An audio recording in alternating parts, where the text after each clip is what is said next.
नमस्कार भक्त मंडळी तुम्हाला माहितीच आहे की आपण दरवर्षी श्री स्वामीराज स्नेहमेळा करत असतो आणि तो स्नेहमेळा आपण गुरुदेव श्री स्वामीसुत महाराजांच्या पुण्यतिथीच्या प्रित्यर्थ म्हणजे पुण्यतिथीच्या जवळच्या रविवारी करत असतो।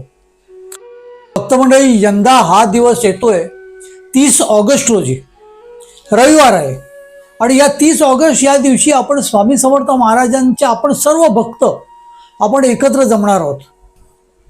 त्या निमित्ताने आपण एक सामुदायिक उपासना सुद्धा करणार आहोत, जी आपण दरवर्षी करतो। आणि तुम्हाला सर्वांना माहितीच आहे, जर तुम्ही लांबून येत असाल तर तुमची आदल्या दिवशीपासून राहण्याची सोय सुद्धा आपण करतो। भक्त म्हणजे 30 ऑगस्ट असं बघायला गेलं तर वेळ खूप आहे, पण भक्तगणांना त्यानुसार त्याचं नियोजन सुद्धा करावं लागतं। विशेषतः जी लांब राहतात त्यांना गाडीचं रिझर्वेशन वगैरे सगळं काय करावं लागतं। त्यामुळे भक्तगण तुम्हाला आगाऊ सांगत आहोत, रविवार 30 ऑगस्ट 2026 सकाळी सामुदायिक उपासनेला सुरुवात होणार आहे। ज्या ज्या लोकांना सामुदायिक उपासनेमध्ये भाग घ्यायचे आहे त्यांनी आवर्जून आदल्या दिवशीच यावं। आदल्या दिवशी आपल्या सगळी सोय आपण केलेली आहे, अगदी प्रसादापासून ते राहण्यापर्यंत।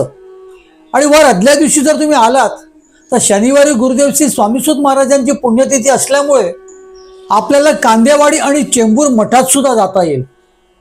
गुरुदेव श्री स्वामीसुत महाराजांचं दर्शन घेता येईल, कारण कांदेवाडीचा मठ हा गुरुदेव श्री स्वामीसुत महाराजांनी स्थापन केलेला आहे आणि चेंबूरच्या मठामध्ये गुरुदेव श्री स्वामीसुत महाराजांनी दिलेले जे आत्मलिंग आहे त्या चेंबूरच्या मठामध्ये। रविवार 30 मार्च 2026 हा दिवस मार्क करून ठेवा आणि शक्य झाल्यास आदल्याच दिवशी या। जी मी स्वतः आपले सर्व स्वामीराज माऊलीच्या टीमसह मी तुमची वाट बघतोय।